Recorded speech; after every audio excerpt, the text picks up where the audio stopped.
Bienvenidos todos, buenas noches, soy Jaime Gutiérrez, bienvenidos a Diálogos por México desde casa.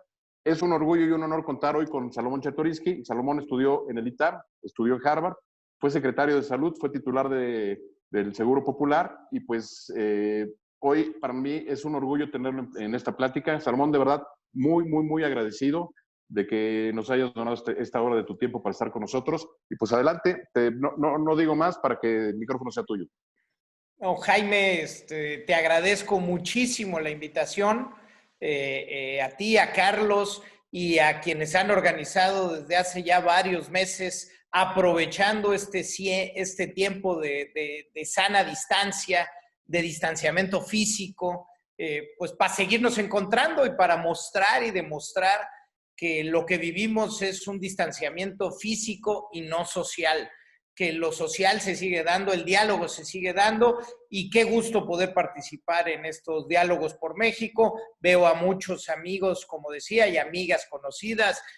Veo a mi querido amigo el diputado Romero Hicks, lo saludo y lo abrazo con enorme afecto y como tú lo decías, veo tantos amigos que no quiero errar y tenemos una hora, así que si ustedes me lo permiten, yo pasaría directamente a poderles presentar y platicar sobre lo que hoy acordamos que sería nuestra reunión.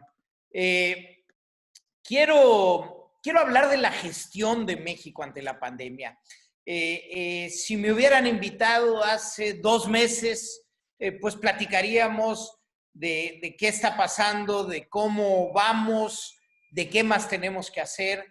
Si hubiéramos platicado hace un mes, el énfasis muy probablemente estaría cuándo termina esto o cuándo podemos pensar que la normalidad se va a acercar. Pero creo que en este momento de nuestro país es fundamental ya irnos moviendo hacia una valoración, hacia una evaluación de la gestión de México ante la pandemia. ¿Qué hicimos bien? ¿Qué mucho hicimos mal? Y creo que lo tenemos que reflexionar con madurez, no solo como un ejercicio de rendición de cuentas, sino como un ejercicio prospectivo, porque todavía hay mucho que tenemos que hacer y si no lo hacemos, pues los resultados para el país van a ser muy complejos. Déjenme iniciar presentándoles brevemente. Hoy trataré de hablar en estos 40 minutos para dejar 20 minutos para tener un diálogo.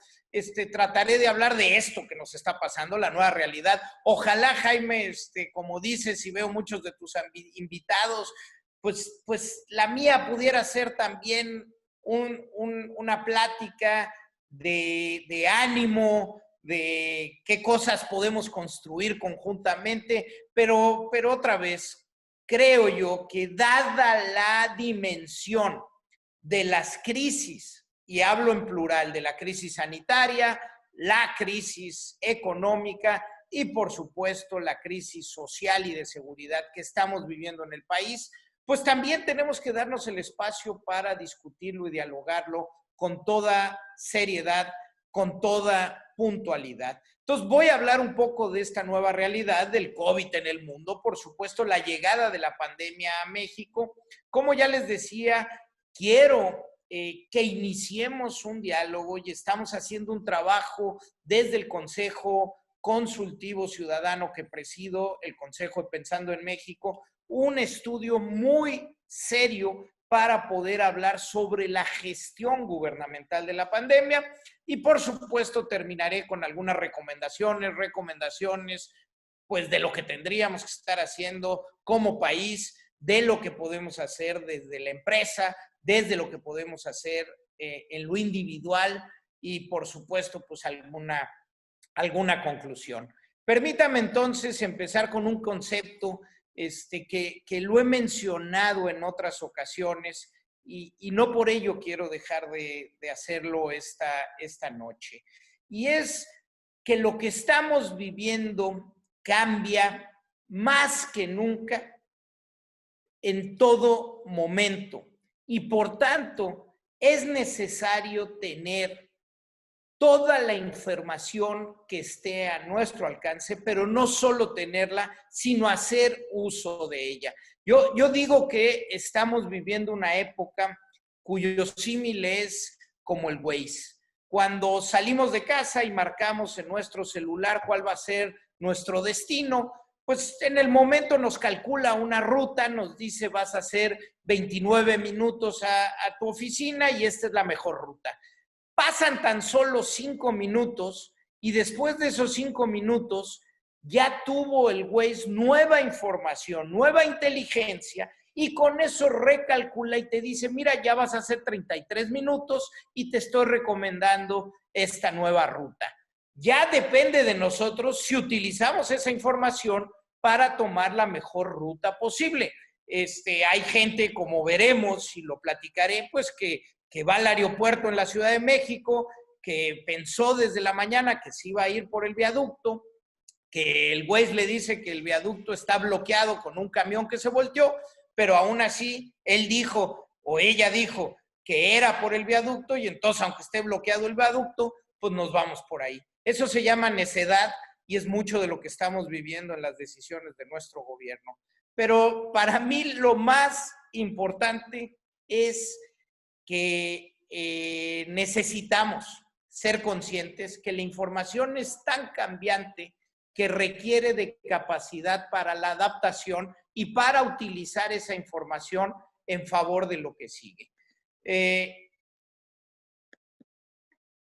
Ya me ha pasado un par de veces que con esta imagen se me traba la presentación, pero debe de funcionar en unos momentos.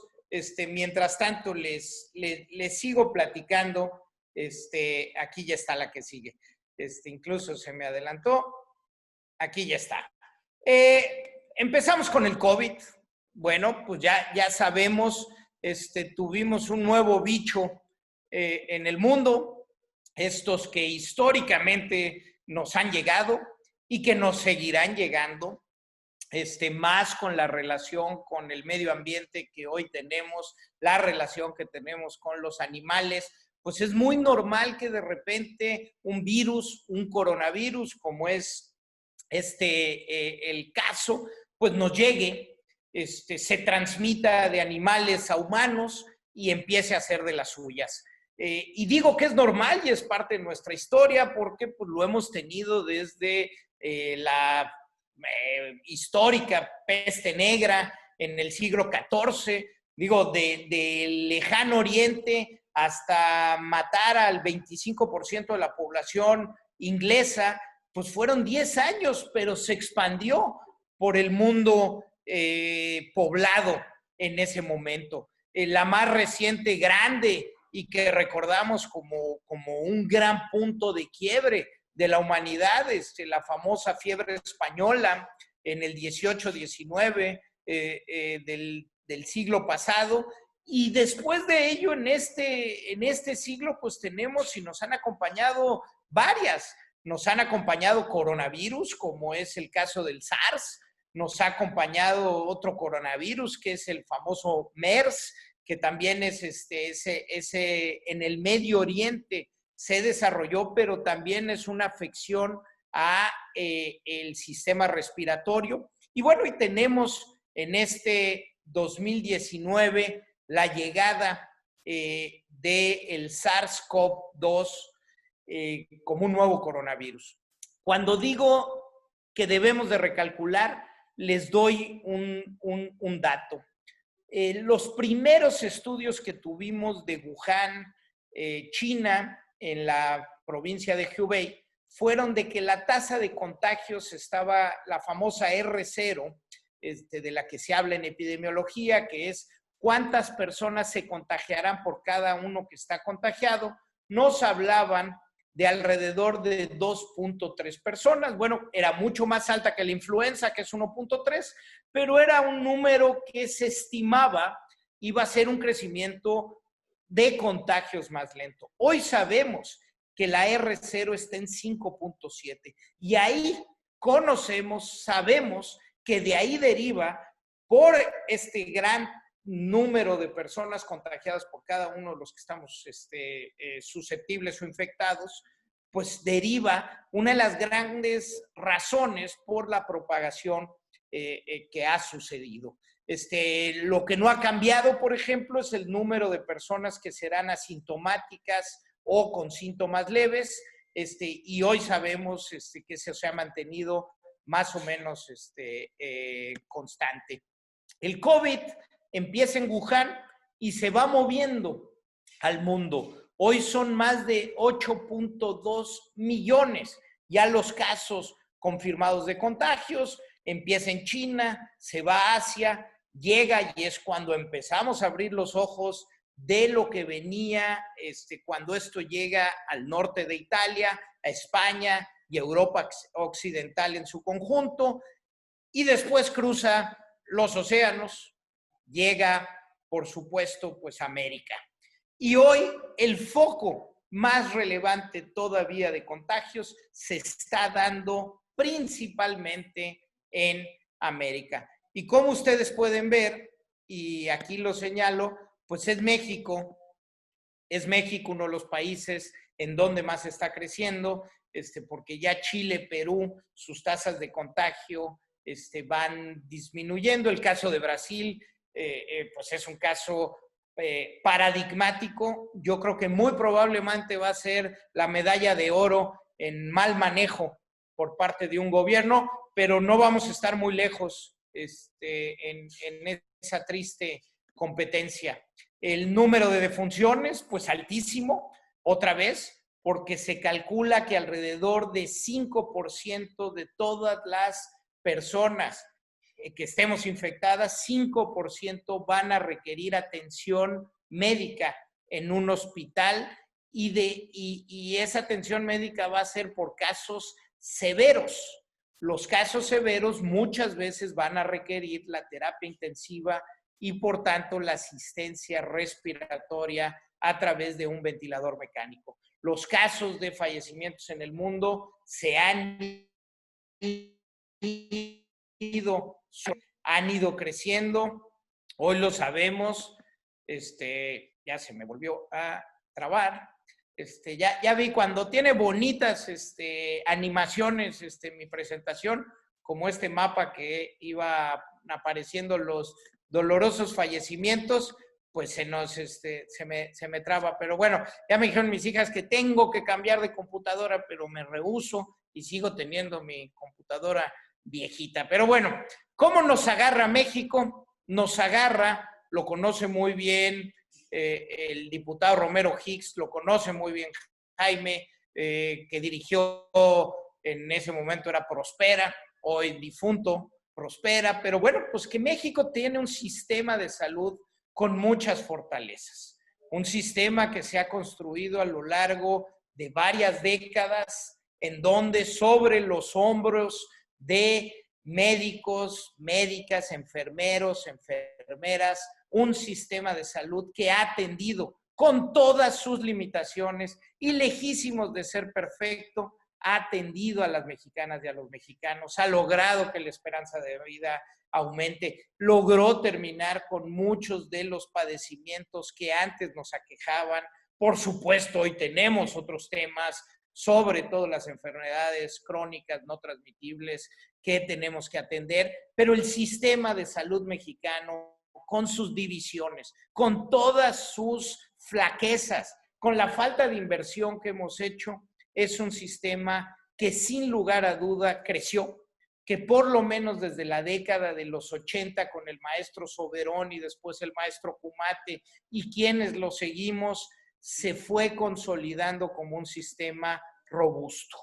No solo ello, a México nos llega esta nueva pandemia después de la experiencia del año 2009, de la famosa influenza H1N1.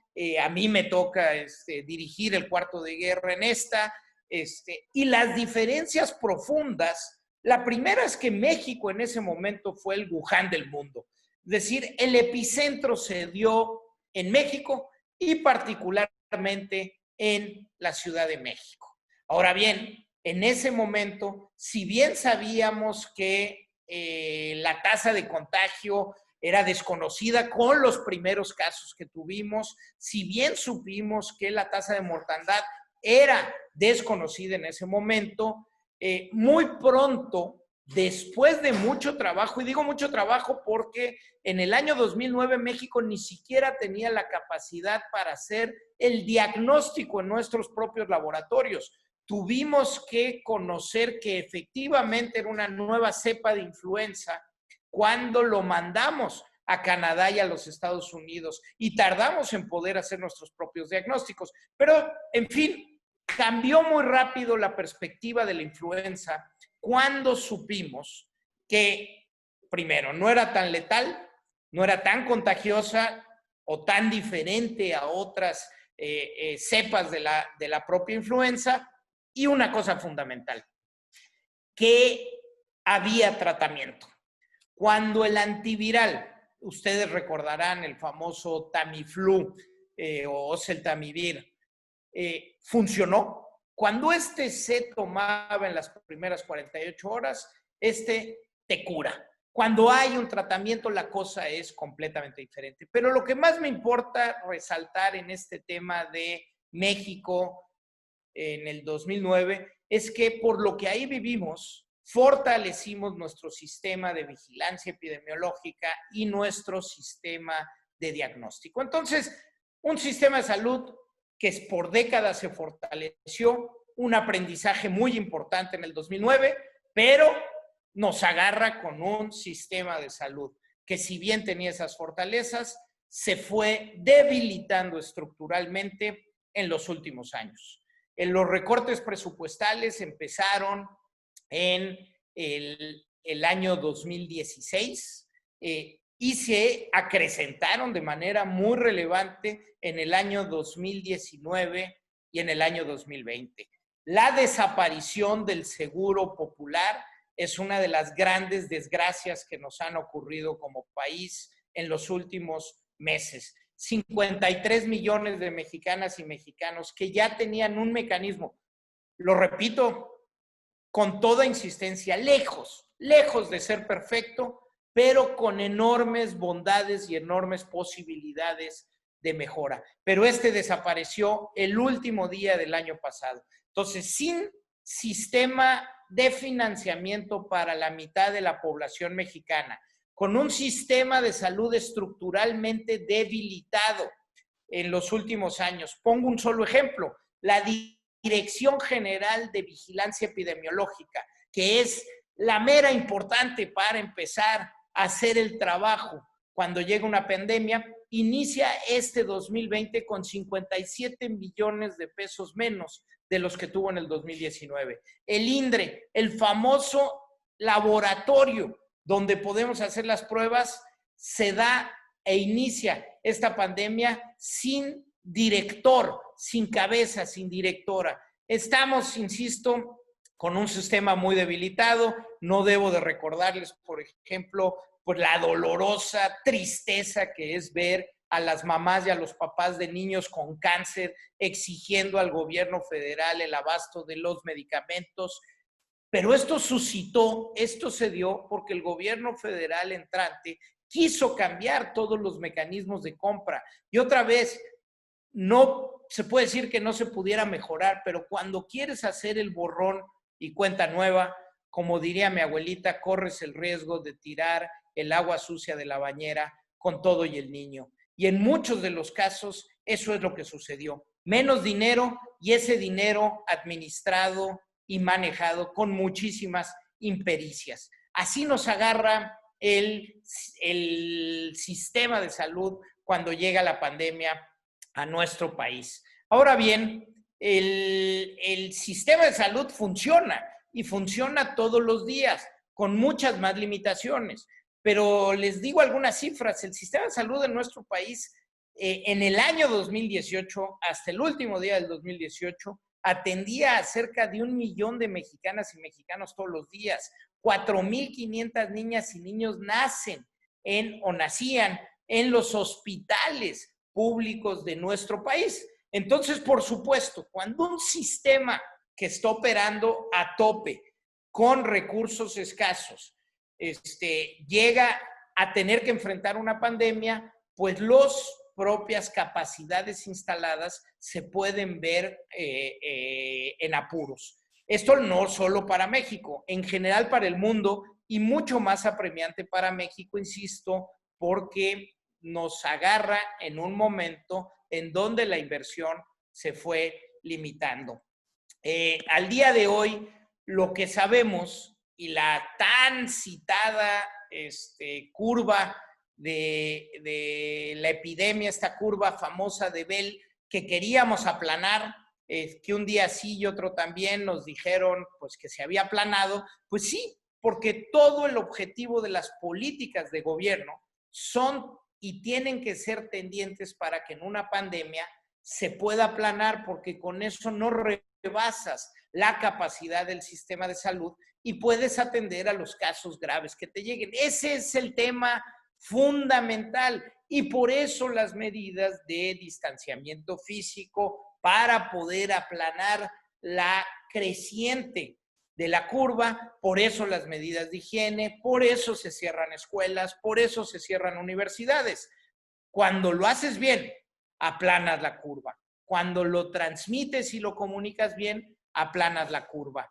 Lo que tenemos hoy, con toda precisión, es que seguimos en la fase ascendente, y que si bien muchos de nuestros sistemas hospitales de salud no se vieron absolutamente rebasados, y no vimos escenas como las que suscitaron en Italia o en el propio Nueva York, pues lo que sabemos hoy en día es que mucha gente dolorosamente está falleciendo en casa o ha tardado tanto en llegar a las unidades médicas que ha fallado. Cuando los gobiernos hacen las cosas diferentes, las cosas salen diferentes. Y esto es relevante y lo tengo que decir porque, insisto, creo que nos tenemos que acercar al momento y a ir exigiendo una rendición de cuentas. Y solo les pongo un ejemplo. Jalisco y la Ciudad de México, y pongo Jalisco porque es comparable las zonas metropolitanas, las dinámicas de las zonas metropolitanas, y porque los primeros casos se empezaron a dar alrededor de los mismos días. Pero cuando en Jalisco ya se habían cerrado actividades, en la Ciudad de México seguíamos con el Vive Latino y con eventos masivos. Y los resultados, pues no están para presumirse en la Ciudad de México. Tenemos uno de los centros donde más ha golpeado en el mundo esta pandemia, y la diferencia con Jalisco es abrumadora.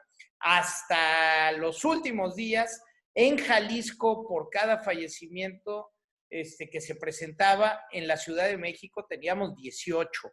Y esto, insisto, esto no es por un virus diferente, un coronavirus diferente en un lugar u otro. Esto es por lo que hicimos los gobiernos o dejamos de hacer los ciudadanos. Si ustedes ven la gráfica de la derecha, es la gráfica que mide el índice de movilidad, es decir, qué tan bien se acataron o no las políticas del distanciamiento físico, y la gran disparidad en el país, pues de lo que habla es de mucho desorden, y que algunas gobernadoras, gobernadores actuaron muy bien, pero que otros lo hicieron lamentablemente muy mal. La gestión del gobierno y de la autoridad sanitaria en particular, hay que decirlo, ha sido muy deficiente. Empezamos por las acciones y las directrices para atender la pandemia. Desde un principio, estas directrices fueron erráticas y las acciones no fueron tendientes a la coordinación y a la claridad de lo que se tenía que realizar. Ahorita en la siguiente gráfica les quiero platicar un poquito más de esto, pero aquí, en la falta de claridad de las directrices, se explica en gran medida lo que suscitó a más de 100 días de que iniciamos con este trabajo. El otro punto muy flaco de la gestión del gobierno, pues es el seguimiento y el monitoreo, es decir, medir, hacer prospectiva, hacer modelaje para poder saber qué está pasando, cómo está pasando y para poder ir planeando la salida a lo mismo. Y por último, ya en esta fase, pues lo mal que se ha planificado la reapertura de la actividad económica, no solo lo mal planteado, sino lo malo y desafortunado de los tiempos en los que se ha planteado. Les decía, les quiero hablar más de las acciones y las directrices. Y no me voy a ir a toda la línea de tiempo, pero una de las cosas que tuvimos, afortunadamente, como les decía, es que México supo, por lo menos con 2.5 meses de antelación, que venía esto. Y sabíamos cuáles habían sido muchos de las virtudes y de los hierros de otras naciones. Sabíamos que teníamos que ir, por ejemplo, adquiriendo equipo de protección para el personal médico y de enfermería con antelación. Sabíamos que teníamos que ir equipando las unidades médicas y eso no pasó con la agilidad que tenía que pasar. Supimos que teníamos que ir tomando medidas y que la mejor instancia para tomar esas medidas era el Consejo de Salubridad General, porque es la autoridad máxima sanitaria de nuestro país y porque las definiciones que ahí se toman son de carácter obligatorio y de aplicación general. Pongo un ejemplo. Cuando se determina que el cierre de las escuelas públicas será a partir del 20 de marzo, y esto lo analizan y lo deciden las y los secretarios de Educación de los estados con la Autoridad Educativa Federal, pues a los minutos de que hacen el anuncio, 12 estados de la República deciden suspender clases antes. Si estas decisiones se hubieran tomado en el seno del Consejo de Salubridad General, las decisiones hubieran sido de aplicación general en todo el país y las cosas hubieran sido diferentes. Si hubiera habido directrices más claras, los rectores de las universidades del país hubieran sabido qué hacer y no dejar que el peso cayera sobre los hombros de los propios rectores o rectoras. Por ejemplo, pues el TEC de Monterrey, desde mucho tiempo antes, viendo lo que estaba pasando en el mundo, decide cancelar clases y con ello muchas otras universidades y centros de educación superior. Pero otra vez, no fue una decisión de la autoridad sanitaria, fueron decisiones que los agentes económicos y sociales fueron tomando ante la falta de directrices de nuestra propia autoridad. No me quiero ir a ello, pero pues lo que vemos y creo pues que las últimas y las que estamos viviendo ya con toda intensidad es que el 29 de mayo se publica el acuerdo para la reapertura económica cuando nos encontramos en uno de los puntos más altos de crecimiento de contagios y fallecimientos. Hay una métrica mundialmente reconocida para poder pensar en el regreso a la normalidad. Esta métrica tiene que ver con una quincena seguida de disminución, no que se desacelere, una disminución en los contagios, en los fallecimientos y en el número de personas hospitalizadas. Hasta el día de hoy son números que no tenemos en nuestro país. La información, el monitoreo, la vigilancia epidemiológica, como se conoce, se cambió por lo menos 3 veces sin explicaciones claras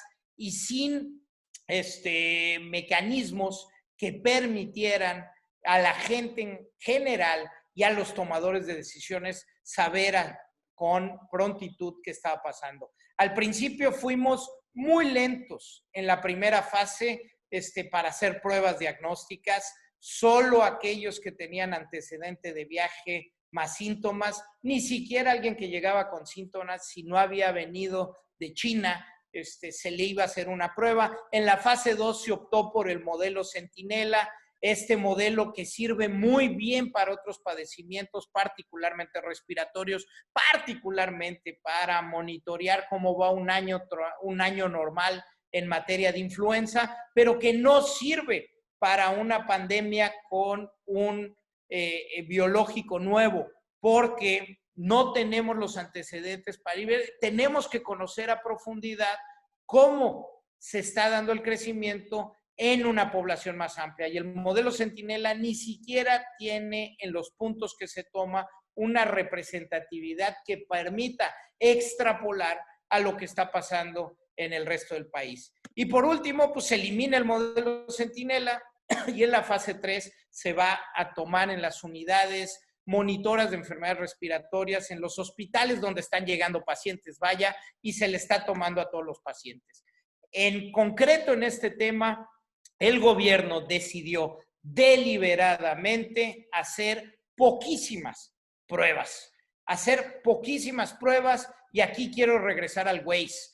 Pudiera haber sido que allá por principios de marzo, cuando se estaba pensando en cómo se iba a atender la pandemia, pudiera haber sido que una posibilidad fuera hacer encuesta en materia de pruebas, hacer monitoreos aleatorios que nos dieran representatividad, podía ser un modelo. Con el tiempo y dadas las características de esta pandemia y del COVID-19 en general, supimos que necesitábamos hacer muchísimas pruebas. Lo vimos en Corea, lo vimos en otro lugar, nos lo sugirió la Organización Mundial de la Salud y nosotros, como aquel que decidió que iba a salir en la mañana para ir al aeropuerto de Civil por viaducto, aunque había un camión volteado en viaducto, decidimos mantener esa ruta, la ruta de las poquísimas pruebas y hasta hoy pues lo hemos hecho. ¿Cuáles han sido las consecuencias de hacer muy pocas pruebas? Pues que tenemos muy poca y muy débil información para la toma de decisiones. Si a esto le sumamos lo deficientes que hemos sido con el registro del número de muertes, el rezago que tenemos en el registro del número de fallecimientos, tenemos un verdadero problema porque con mala evidencia, como ustedes saben, pues se toman malas decisiones. No hay manera de tomar buenas decisiones si no se tiene buena evidencia. Se estima que nuestro país tiene por lo más o menos 450% más de funciones de las que están registradas y hay muchos trabajos muy interesantes en esta materia y creo que en los próximos meses la exigencia en la rendición de cuentas y lo que vamos a conocer con este respecto va a ser muy importante. Por otro lado, y yo creo que a muchos les llegó por WhatsApp esta imagen de los semáforos, la estrategia de comunicación del gobierno ha sido, por así decirlo, muy mala. Cuando se tiene mala comunicación, es muy difícil que la gente sepa qué se tiene que hacer y qué no se tiene que hacer. Ahí está el caso del cubrebocas, que mientras ya sabíamos que la evidencia nueva nos marcaba que había que usar el cubrebocas, que era muy importante para evitar la transmisión de persona a persona, pues nuestras autoridades seguían sin recomendarlo y es más, nuestras autoridades seguían sin utilizarlo. Nos hablan del semáforo rojo, todo el mapa de nuestro país en rojo, que no debemos de salir, que no debemos adelantar vísperas, pero pues nuestro presidente ya anda en gira, ya le urgía salir y empieza pues ya a pasear cuando el país, insisto, sigue en rojo. Hemos tenido, y me da pena ser tan enfático y estridente incluso en materia de la gestión gubernamental, pero creo que son las cosas que tenemos que decir y que tenemos que dialogar. Ahora bien, son momentos de resiliencia. ¿Qué es esto? Pues necesitamos salir adelante con lo que nos pasó. Pero para salir adelante y para salir bien, creo que hay que tomar muchas cosas en cuenta. La primera es que el gobierno tiene que seguir actuando y trabajando. Ya se tomó la decisión de regresar a una nueva normalidad cuando no era tiempo. Se debió de haber extendido por lo menos 15 días más el confinamiento físico para poder realmente lograr que se redujera el número de contagios, muertes y hospitalización. No sucedió y ya salimos. Y ya vemos lo que está sucediendo en movilidad, en materia de movilidad en muchas ciudades y es muy preocupante porque con el virus tan activo como todavía está, haber regresado a la normalidad es un gran peligro, pero ya regresamos. Esa es la otra que hay que decirlo. Y por ello, el gobierno tiene que seguir haciendo cosas, tiene que hacer muchas pruebas. No es solo hacer pruebas. La autoridad sanitaria, el vocero sanitario decía, es que no hay una correlación entre hacer pruebas. No, es hacer pruebas, es mapear y ser mucho más quirúrgico en los futuros aislamientos, si se quiere hacer bien. Hoy tendríamos que hacer muchas pruebas para poder detectar casos positivos, poder mapear a los contactos, hacer una buena trazabilidad y hacer aislamientos muy puntuales. El gobierno tiene que ser muy claro en la regulación a las empresas, no solo cómo puedes abrir, sino qué tienes que hacer para abrir. Y tenemos tenemos la inteligencia del mundo. ¿Qué tiene que hacer una empresa y qué no? Bueno, pues tal vez, y si no hay directrices, pues preparémonos quienes tenemos empresas para poder regresar con capacidad, con inteligencia. ¿Cómo le hacemos para en el lugar de trabajo poder generar mecanismos que nos permitan con ingeniería, es decir, con una separación física y de materiales, con medidas de higiene, con medidas como el cubrebocas, que nos permitan el trabajo con mayor posibilidades de seguridad? No voy a obviar en ello, pero necesitamos ventilación, necesitamos sentarnos a 2 metros de distancia, necesitamos el uso del cubrebocas cuando se acerque, necesitamos separar los lugares para la comida, necesitamos lavarnos la mano de manera repetida y un muy largo etcétera. Como individuos, ¿qué tenemos que hacer? Otra vez, las manos, a lavarlas con profundidad, a no tocarnos la cara, a mantener el distanciamiento físico, por más que nos gusten los abrazos, los besos, hay que evitarlos todavía por un tiempo. Ese tiempo será hasta que no tengamos una vacuna y más adelante podemos platicar más de ello, de cómo van los medicamentos, cómo van las vacunas. Y hoy sabemos que el uso del cubrebocas es un aditamento fundamental para poder evitar el crecimiento de los contagios entre las personas. Hay mucho que hacer en las empresas, hay mucho que hacer en las agencias gubernamentales, en las agencias sociales para un regreso seguro, y hay mucho que hacer también en la familia. En la contingencia, pues resiliencia. Para mi generación, para la generación de mis hijas, es muy probable que nunca se había vivido una crisis de la magnitud de la que estamos viviendo. Insisto en hablarlo en plural porque estamos hablando de la crisis sanitaria, estamos hablando de la crisis económica. Perder el empleo es otra forma de morir. Perder el ingreso y no poder recuperarlo es otra forma de morir.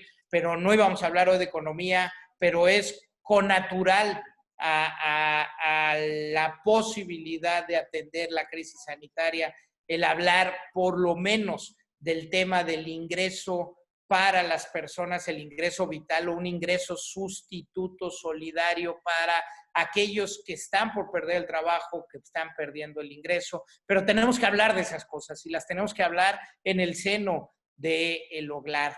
Hay que encontrar lo bueno, si se puede, el estar en casa, el tener tiempo para hacer las cosas que antes ya no se tenía, el poder leer aquel libro que habías dejado pendiente, el poder jugar con los hijos, con las hijas. Hay que aliviar la tensión, hay muchas preocupaciones, insisto, por el aislamiento que se dio, lo que eso genera en ambientes poco seguros o de violencia, y además la tensión que hoy viene por el tema económico y por lo menos de entrada esos 12.5 millones de mexicanas y mexicanos que dejaron en el mes de abril de tener ingreso, que se acrecentará en el mes de mayo, y eso va a generar mucha tensión, y por eso el cuidado personal y la sanidad del hogar tiene que estar muy bien protegida. Termino con una frase que me gusta muchísimo de Marie Curie, la primera mujer en ganar un premio Nobel, y ella decía que no hay que temer nada en la vida, solo hay que entenderlo. Hoy sigue siendo el momento de la ciencia y la razón, no de los embrujos o de los prejuicios. Es el momento de entender más para que podamos temer menos, porque vienen tiempos complejos todavía para la salud hasta que no tengamos vacuna, y vienen tiempos muy complejos para lo económico. Necesitamos escuchar a la ciencia, escuchar a la razón, necesitamos entender más, y con eso seguramente temeremos menos y podremos construir un México mejor para todas y todos. Muchísimas gracias. Con esto termino, Jaime. Mi querido Salomón, muchas gracias de verdad. Muy, muy padre tu plática, de verdad nos hace hacer mucha conciencia. Y tenemos ya algunas preguntas aquí de algunos amigos que ya están aquí en el chat preguntando. Voy a empezar con David Martínez Staines y luego con Mario Sugawara. Les pido nada más por el orden del tiempo si pueden ser breves con sus preguntas, por favor. David, ¿me escuchas? Sí, por supuesto. ¿Me escuchas, Jaime? Perfecto. Sí. Salomón, muchas gracias por la plática, me encantó. Realmente creo que muy dinámica, muy fresca y sobre todo muy comprensible para los que no tenemos tanto conocimiento de la ciencia médica, etcétera. Yo quiero hacer una pregunta, que de hecho la tuve que cambiar, te voy a ser franco, y voy a preguntarte más por el tema económico. Ya me quedó claro que no es en esta ocasión. Ojalá pudiéramos tener una plática contigo también en materia económica, que de eso sabes y bastante, Salomón. Te quiero preguntar, me queda muy claro que el gobierno no está a la altura o no ha estado a la altura de estas circunstancias. ¿Qué tenemos que hacer como sociedad, Salomón? Porque muchas veces en México hemos demostrado que la sociedad somos mucho más fuerte y más competente y capaz que los gobiernos en turno. ¿Qué tenemos que hacer como sociedad para lo que estamos viviendo y sobre todo para lo que viene, Salomón? Esa sería mi pregunta. Muchas gracias, David. Y primero, bueno, abiertos a discutir la parte económica en una posterior reunión. Creo que va a ser el gran tema en las próximas semanas, meses y años. No estamos de frente a una recesión, estamos de frente a una depresión. No estamos de frente a los efectos que la pérdida de crecimiento, la pérdida de empleo va a tener en los siguientes 2, 3 años, sino en lo que va a impactar en la siguiente generación. Entonces sí creo, David, que al tema económico le tenemos que dedicar con mucha claridad. Pero contesto tu pregunta. Mira, nuevamente los individuos, los ciudadanos, los gobiernos locales, las empresas, las universidades han estado por encima del gobierno. La verdad es muy triste, otra vez, las diferencias entre un gobierno y otro cuando se tomaron las medidas adecuadas, y las diferencias entre los propios individuos. David, muchas veces es por conciencia y muchas otras por necesidad. Cuando se nos decía el quédate en casa, pues muchos somos privilegiados y realmente podemos continuar nuestro trabajo. Nuestros hijos, nuestras hijas podrían continuar su educación desde el hogar en un ambiente sano. Pero hay muchas otras mexicanas y mexicanos que tuvieron que salir a trabajar porque, miren, solo 11 millones de mexicanos ganan menos de 260 pesos diarios. El día que no salen a trabajar es un día que no hay comida en la mesa. Bueno, para ellos era mucho más difícil sin gobierno, pero para los individuos que su decisión podía ser el quedarse en casa, esos individuos hicieron la diferencia en lo que pasó en la sociedad y también hicieron diferencia en el autocuidado. Lo que hoy viene, insisto, con la irresponsabilidad de haber regresado antes de tiempo, todavía, sobre todo en lugares como la Ciudad de México, donde los contagios están en su punto creciente, no quiero decir el más álgido porque no sabemos, pero por lo menos que siguen en fase creciente de manera relevante, donde los fallecimientos han tocado máximos en cada minuto. Lo que sigue necesariamente para los individuos es en los próximos semanas mantener el distanciamiento, utilizar el cubrebocas, seguirnos lavando, David, las manos a profundidad, y si tenemos un negocio y lo vamos a abrir, o si vamos a empezar nuestra actividad laboral, hay que hacerla absolutamente a conciencia de que el COVID, bueno, el SARS-CoV-2 sigue ahí, que nos puede contagiar y que podemos contagiar. Y que una parte, el 5% de todos aquellos los que se contagien, van a llegar a necesitar hospitalización y por ello, pues insisto, hay que ser muy conscientes. Sobre todo con todos aquellos individuos que tienen una comorbilidad, que tienen diabetes, que tienen más de 60 años, que tienen hipertensión arterial. Hay que cuidarse con más esmero, hay que ser muy responsables, pero sí, David, nos toca a nosotros. Perfecto, gracias, Salomón. Tengo a Mario Sugawara y luego a Alberto Pérez-Cano. Mario, ya tienes abierto tu micrófono. Gracias, Salomón. Gracias por la plática llena de datos agradables y, bueno, agradables porque son nuevos y nos llenan de información. Oye, rápido, ya medio contestaste un poco la pregunta que tengo. Tú mencionas que el 5% de la gente va a requerir terapia intensiva o incluso será las personas que desgraciadamente pierdan la vida. Hoy hemos visto en México, con los datos oficiales que todos los días da la Secretaría de Salud, que nuestro porcentaje de mortalidad es del 12% entre los individuos que se mueren y los que están contagiados. Con esto quiere decir que el 80% de la población que se va a contagiar no es el 80% en el caso de México, sino que nos contagiaremos todos. Y si es así, pues bueno, ya lo dijiste también, que era la otra parte. ¿Qué tenemos que hacer? Bueno, pues seguir con las medidas de precaución y sanidad que se mencionan todos los días. Gracias. No, gracias a ti, Mario. A ver, hay que tener mucho cuidado con los números, porque son muy malos. Reitero, el problema con esa tasa de letalidad es que nuestro numerador y nuestro denominador son muy malos, ¿no? Al tener tan poquitas pruebas, tenemos muy pocos casos confirmados y por tanto, el número de muertes dividido en un número de casos confirmados tan bajo, nos da una tasa muy alta.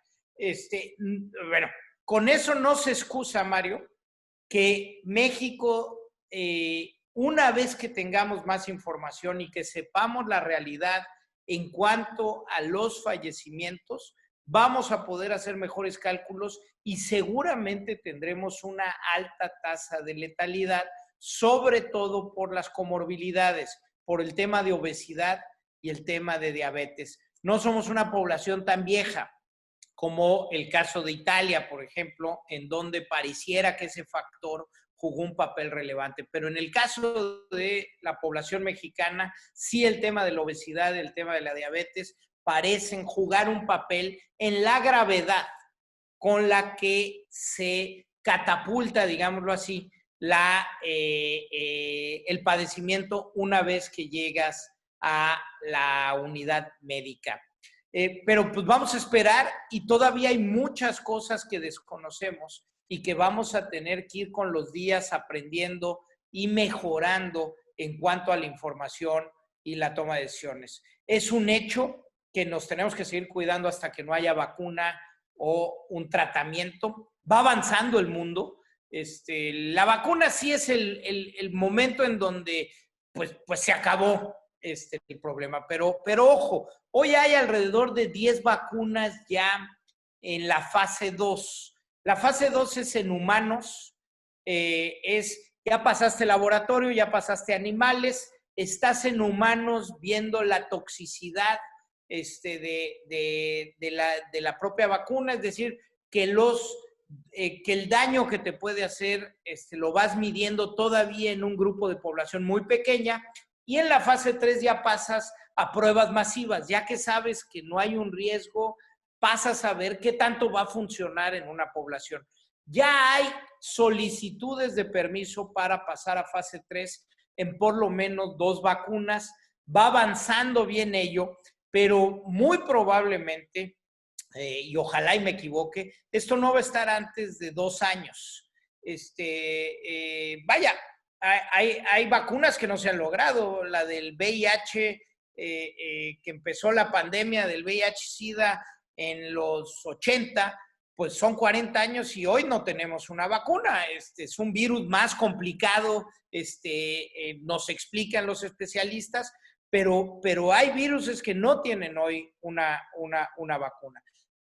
Son muy prometedoras las cosas que tenemos y seguramente iremos avanzando en ese sentido, pero no va a ser antes de 2 años que se descubra, que esté ahí, que se pueda producir, que se pueda distribuir en las cantidades que necesita el mundo hoy en día. En donde puede haber mejores resultados más rápido es en medicamentos de 2 tipos, tanto los antivirales que atacan directamente al COVID o los medicamentos de tratamiento, que van más para el tema de inflamación, el tema anticoagulante y la combinación que requieres para tener mejores perspectivas y mejores posibilidades una vez que llegas al hospital. Ahí hay muy buenas noticias casi todos los días, pero tenemos que seguir esperando. Todavía no hay con certeza nada.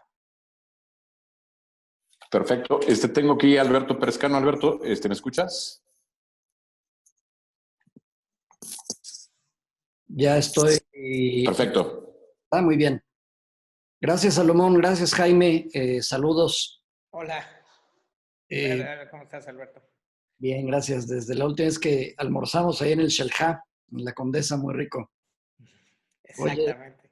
Oye, preguntarte, en condiciones óptimas, suponiendo que se preservara el cauce democrático en este país y que a partir de 2024 hubiera un viraje, ¿qué condiciones se necesitarían para revertir todas las barbaridades que hemos visto en sectores como el de salud?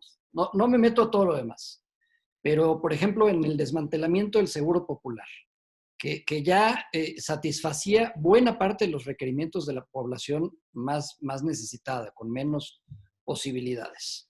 Si crees que esto sea posible en primer lugar, ¿qué se necesitaría y cuánto tiempo se necesitaría? Y por último, añadiría una que a lo mejor es opcional, si te reservas, lo entiendo, pero tuviste trato con el doctor López-Gatell. Y si pudieras compartir alguna anécdota que lo retrate, que describa su desempeño profesional quizá más que laboral, para entender pues lo que vemos cotidianamente, ¿no? Muchas gracias. No, muchas gracias, Alberto, y planteas una cosa muy amplia y déjame ser, porque ya Jaime me está viendo feo, entonces déjame ser puntualísimo. Uno, y perdón que lo diga en este foro, entiendo que es en casa y que estamos platicando entre amigos, aunque se va a hacer público, pero no importa. No nos esperemos al 24. El 21 es fundamental. Nada más voy a decir, hay que salir a votar. Es todo lo que digo en ese sentido. Segundo, en efecto, creo yo, Alberto, y lo digo con mucha honestidad, para plantear la reconstrucción del país, creo que hay 2 elementos fundamentales. Primero, reconocer que lo que teníamos antes de diciembre del 2018 no estaba tan bien. Que la profundísima desigualdad, que la profundísima inseguridad y la falta de paz, que la terrible corrupción y la impunidad eran males que ya venían aquejando a este país. Es decir, creo que sí hace falta con toda seriedad una reflexión de no fantasear con que lo que teníamos antes era fantástico, porque para millones de mexicanos no lo era. Entonces, creo que para pensar después del 24, uno de los primeros temas, Alberto, es reflexionar sobre lo que no hicimos bien, todos aquellos que tratamos de ser servidores públicos, que tratamos de poner nuestra granita de arena, pero que al final de cuentas las cosas no salieron bien, insisto, por lo menos para millones de mexicanos no salieron bien. Segundo, que lo que tenemos hoy está peor, es decir, siempre se puede estar peor. Estábamos no tan bien y estamos mucho peor. Y por tanto, y llego a mi reflexión, tenemos que plantear el cómo sí, el qué tendríamos que estar pensando. Y creo ahí que necesitamos realmente un nuevo pacto social en donde, como en la pirinola, todos pongamos lo que nos toca y realmente volvamos a tratar de construir una comunidad, sobre todo dirigida a los millones de mexicanos y mexicanos que se han quedado fuera de esa posibilidad. Creo que si queremos reconstruir una comunidad, nadie se puede quedar fuera y esa tendría que ser la tarea de cómo lo hacemos. Y por eso no me concentro en lo de salud, lo hablo a nivel general, Alberto, de nuestro país. Y por el tiempo, sí, Hugo trabajó en la época en que yo estaba en salud, pero creo que esto no hay que personalizarlo. Creo yo que la autoridad sanitaria en su conjunto y el gobierno federal de nuestro país han fallado dolorosamente. Querido Salomón, queda una pregunta más, estamos ya casi llegando al tiempo, pero quiero leer 3 o 4 comentarios del chat. Laura Zapata te felicita, dice, excelente exposición. Ojalá que esta situación que nos está tocando ahorita nos hubiera tocado contigo al frente, dice. No, pues gracias, Laura. Silvia García, que ojalá consideres una candidatura para futuro. José Luis Romero, tienes abierto el micrófono para tu pregunta. ¿Me escuchas, José Luis? Antes que nada, muchas felicidades por tu presentación.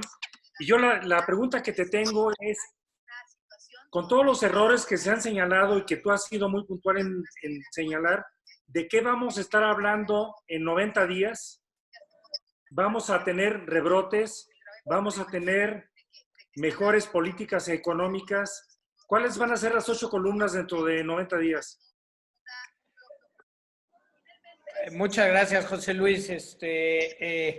No me atrevería ni siquiera a afirmar qué va a pasar en 90 días, porque como les decía desde la primer diapositiva, esto es como el Waze y hay que recalcular todos los días. Lo que sí puedo decir con toda certeza en lo sanitario, lo que hoy tenemos hoy, no en 90 días, lo que hoy tenemos no va a ser vivir un rebrote, va a ser una aceleración del brote que ya traíamos.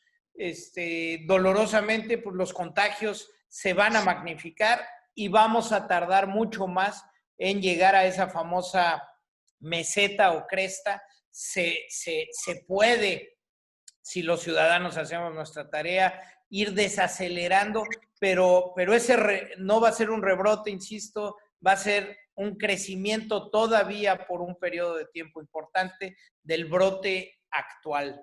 En lo económico, pues ante la falta de definición del gobierno para verdaderamente poner un plan de emergencia sobre la mesa, un plan que apoyara a quien se había quedado sin ingresos, que apoyara sobre todo a las pequeñas y medianas empresas, que pusiera y fuera discutiendo públicamente el plan de inversión y de infraestructura hacia futuro, que fuera redescubriendo cómo vamos a poder volver a recuperar una senda mínima de crecimiento. Pero hoy lo que tenemos, José Luis, es el motor de la inversión privada completamente apagado y en caída libre, el motor de la inversión pública en los mínimos históricos. El porcentaje de inversión pública hoy en nuestro país está en los niveles de los 20, pero los 20 de Obregón y Calles.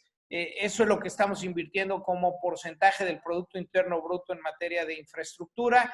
El motor de la exportación, el 30% de nuestra economía, no va a ser, creo yo, tan rápido en su recuperación como para jalar al resto de la economía. Entonces veo en los siguientes meses una economía profundamente debilitada que no va a crecer, al revés, que va a caer por lo menos unos 10 puntos en este año. Pero insisto, este año pues ya no quiero decir que es lo de menos, pero nos tendríamos que estar preocupando para el siguiente lustro, porque salir de esta depresión va a ser complicadísimo.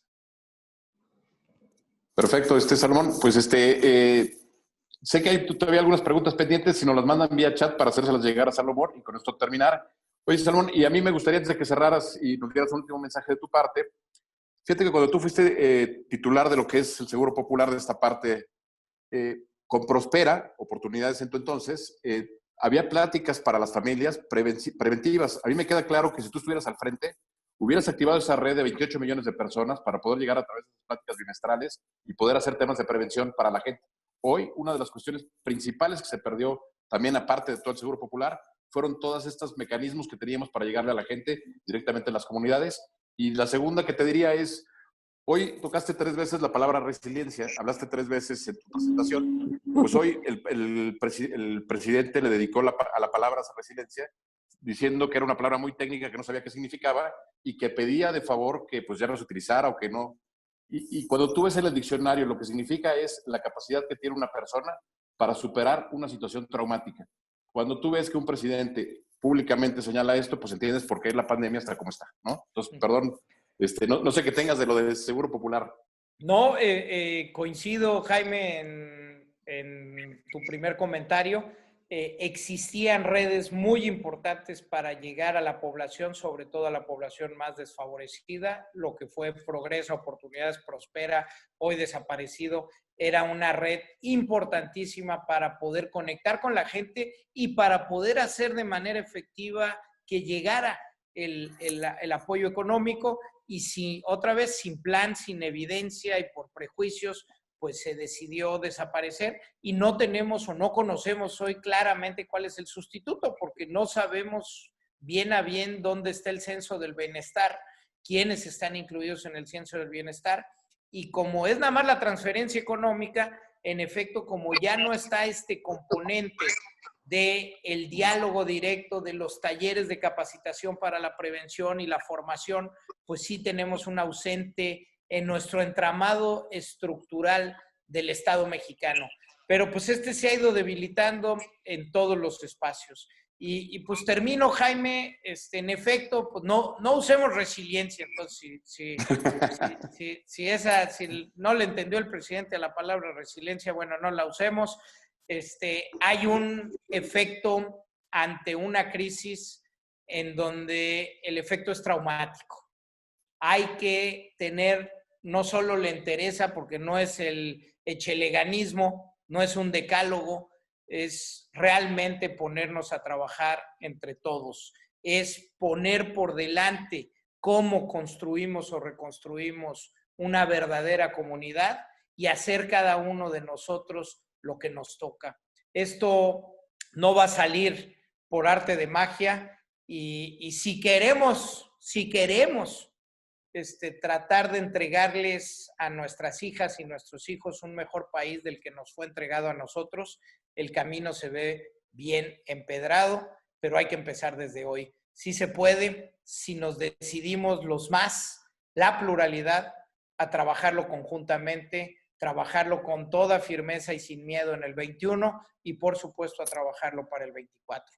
Muchas gracias por la oportunidad de participar en estos diálogos por México y pues encantado, Jaime, de estar las veces que sea necesario con ustedes. Muchas gracias a todos. Pues, querido Salomón, de verdad muy agradecido por tu plática. Creo que todos nos vamos muy satisfechos. Digo, con la preocupación que tenemos todos por el tema de salud, pero con pláticas como la tuya que nos hacen conciencia, pues nos vamos muy contentos y muy satisfechos. Nos solidarizamos con todas las familias que han tenido algún problema con familiar, algún deceso. De verdad, nuestras más sentidas condolencias y nuestro apoyo presente para estos diálogos por México, para poder tener un intercambio con personas como tú. Muy agradecido. Pues como siempre hacemos, de parte de Carlos Sandoval y mía, pues un aplauso virtual para tu presentación, de todos los que estamos aquí integrando hoy Diálogos por México. Les recuerdo que el próximo lunes el senador Emilio Álvarez y Casa nos platicará sobre derechos humanos en esta pandemia. Será también una plática muy interesante con el Salomón. Salomón, tienes aquí abierto el espacio las veces que tú quieras. Muy agradecido, de verdad. Buenas noches para todos y bueno, pues cerramos con un tema musical para despedirnos con algo alegre. Gracias, Salomón. Muchas gracias. Buenas noches.